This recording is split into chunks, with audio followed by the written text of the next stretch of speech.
اچھا، تو آج ہم بات کر رہے ہیں قدیم ہندوستان کے ایک بہت ہی نامور حکمران کی، اشوک اعظم۔ جی، موریہ سلطنت کے تیسرے فرمانوار۔ ہاں، جن کا دور حکومت وہ تقریباً 268 سے 232 قبل مسیح تک رہا ہے نا؟ بالکل یہی زمانہ بنتا ہے۔ اور ان کے بارے میں جاننے کے لیے ذرائع تو کافی ہیں، پر وہ کیا کہتے ہیں، تھوڑے الگ الگ بھی ہیں۔ جی ہاں، ایک تو خود اشوک کے کتبے ہیں جو پتھروں پر ستونوں پر ملتے ہیں۔ پھر قدیم بدھ مت کی روایات ہیں، شمالی ہند کی بھی، سری لنکا کی بھی۔ اچھا۔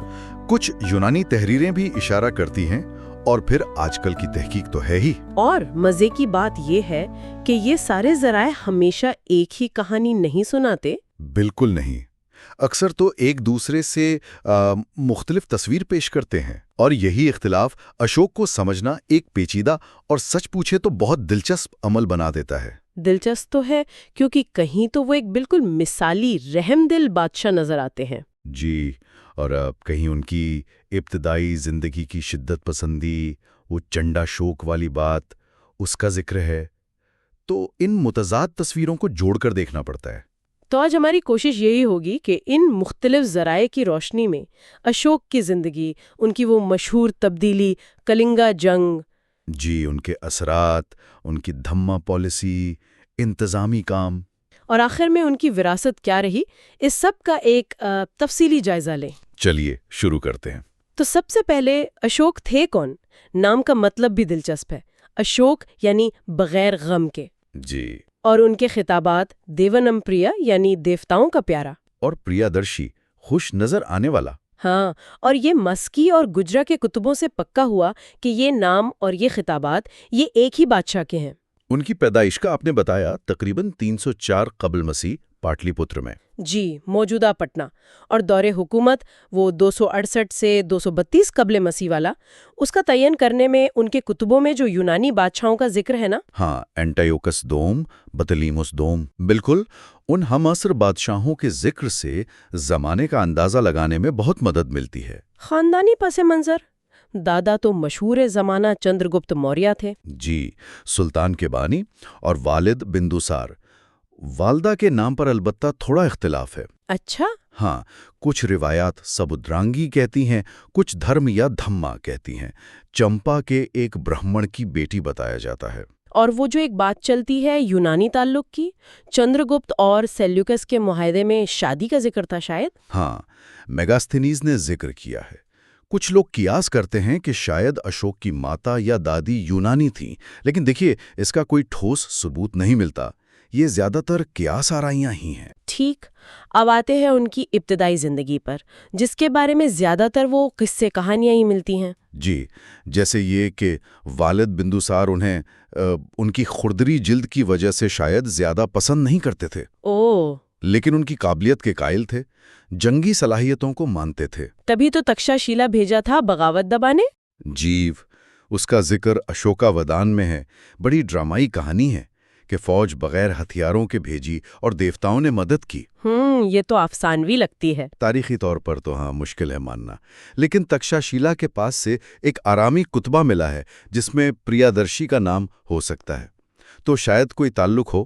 اور دھرما راجی کا سٹوپا کا نام بھی اشوک سے جوڑتے ہیں۔ اور اجین کے وائسرائے ہونے کا ذکر وہ سری لنکن روایت مہاونسا میں ہے، اور سارو مارو کے کتبے سے اس کی کچھ تائید ملتی ہے۔ وہیں ودیشا میں دیوی سے ملاقات ہوئی تھی۔ جی، اسی سفر کے دوران ایک سوداگر کی بیٹی تھی جن سے انہیں محبت ہوئی، اور بعد میں انہوں نے بدھ مت بھی قبول کیا۔ مہیندر اور سنگھمترا انہی کے بچے تھے۔ لیکن تخت تک پہنچنا وہ آسان نہیں تھا۔ روایتیں تو کہتی ہیں کہ وہ ولی عہد نہیں تھے۔ بالکل، زیادہ تر یہی کہتی ہیں کہ بڑے بھائی سسیما تھے، اور پھر وہ کہانیاں بھائیوں کو قتل کرنے والی۔ جی، سری لنکن روایات مہاونسا، دیپا ونسا، ان میں تو 99 یا 100 بھائیوں کے قتل کا ذکر ہے۔ یہ تعداد تو یقیناً مبالغہ میز ہے۔ ہاں، 99 تو بہت زیادہ ہے۔ لیکن یہ اشارہ کرتا ہے کہ جانشینی کے لیے شدید کشمکش تھی۔ وزیر رادھا گپت کا کردار بھی اہم بتایا جاتا ہے اس میں۔ اور ایک اور بات، ان کی تاجپوشی فوراً نہیں ہوئی تھی؟ نہیں، تخت سنبھالنے کے 4 سال بعد ہوئی۔ یہ تاخیر بھی بہت اہم ہے۔ کیوں؟ اندازہ یہی ہے کہ یہ 4 سال شاید اسی اقتدار کی جنگ میں اور اپنی پوزیشن مستحکم کرنے میں لگے۔ تو اقتدار میں آنا کوئی پرامن معاملہ نہیں تھا۔ تو یہ تصویر بنتی ہے ایک ایسے شہزادے کی جو تخت کے لیے لڑا، شاید خون بھی بہایا، اور پھر وہ چنڈاشوک والی بات آتی ہے۔ جی، یعنی ظالم اشوک۔ یہ لقب خاص طور پر شمالی ہند کی سنسکرت روایت جیسے اشوکا وادان میں ملتا ہے۔ اس میں تو کافی خوفناک قصے ہیں، 500 وزیروں کا قتل۔ جی، اور اپنی کنیزوں کو جلانے کا واقعہ، اور سب سے مشہور وہ اشوک کا جہنم۔ ہاں، وہ اذیت گاہ جس کا ذکر بعد میں چینی سیاحوں فاہیان اور یون سانگ نے بھی کیا۔ بالکل، کہ وہ ایسی جگہ تھی جہاں لوگوں کو طرح طرح کی اذیتیں دی جاتی تھیں۔ تو کیا یہ سب سچ مانا جائے؟ دیکھیں، سری لنکن روایات میں بھی چنڈاشوک کا لقب تو ہے، لیکن ظلم کی اتنی تفصیل نہیں۔ تو ایک خیال یہ ہے کہ شاید بعد کے بدھ مصنفین نے ان کی جو تبدیلی ہوئی بدھ مت قبول کرنے کے بعد اسے زیادہ ڈرامیٹک بنانے کے لیے۔ ہاں، کہ دیکھیں اتنے ظالم حکمران تھے اور پھر کیسے بدل گئے، تو ابتدائی دور کو زیادہ تاریک رنگ میں پیش کیا ہو، یہ بھی ممکن ہے۔ ٹھیک، اور پھر آتی ہے کلنگا کی جنگ، جو ایک طرح کا فیصلہ کن موڑ سمجھا جاتا ہے۔ جی، تاجپوشی کے 8 سال بعد کلنگا، یعنی آج کا اڑیسہ کا علاقہ، تب ایک طاقتور اور آزاد ریاست تھی۔ اشوک نے اس پر حملہ کیا، جنگ بہت شدید ہوئی۔ اس کی شدت کا اندازہ کسی اور ذریعے سے نہیں بلکہ خود اشوک کے اپنے 13ویں بڑے چٹانی کتبے سے ہوتا ہے۔ اس میں کیا لکھا ہے؟ وہ خود لکھتے ہیں کہ اس جنگ میں 1 لاکھ سے زیادہ لوگ مارے گئے، 1.5 لاکھ سے زیادہ کو جلا وطن کیا گیا، اور اس سے کہیں زیادہ لوگ ویسے ہی تباہی کا شکار ہوئے۔ 1 لاکھ اموات، یہ تو بہت بڑا عدد ہے۔ بہت بڑا، اور یہ اعداد و شمار خود بادشاہ کے لکھوائے ہوئے ہیں۔ اور اسی کتبے میں وہ اپنے پچھتاوے کا ذکر کرتے ہیں۔ جی، شدید پشیمانی اور دکھ کا اظہار۔ وہ کہتے ہیں کہ ایک آزاد ملک کو فتح کرنے میں جو خون و خرابہ ہوا، جو لوگ بے گھر ہوئے، جو دکھ پہنچا، وہ ان کے لیے ناقابل برداشت تکلیف کا باعث بنا۔ اور وہ کہتے ہیں کہ اسی احساس نے انہیں دھما یعنی نیکی، راست بازی کے راستے کی طرف مائل کیا۔ بالکل، یہ تبدیلی کا نقطہ آغاز بتایا جاتا ہے۔ لیکن ایک دلچسپ بات آپ نے کہی تھی کہ یہ 13واں کتبہ کلنگا میں نہیں ملا۔ جی ہاں، یہ بہت اہم نقطہ ہے۔ کلنگا یعنی آج کے اوڈیشہ میں جہاں یہ جنگ ہوئی، وہاں یہ کتبہ نہیں لگوایا گیا۔ وہاں 2 دوسرے کتبے ہیں جن میں جنگ اور پچھتاوے کا ذکر نہیں۔ اس کی کیا وجہ ہو سکتی ہے؟ سیاسی مصلحت؟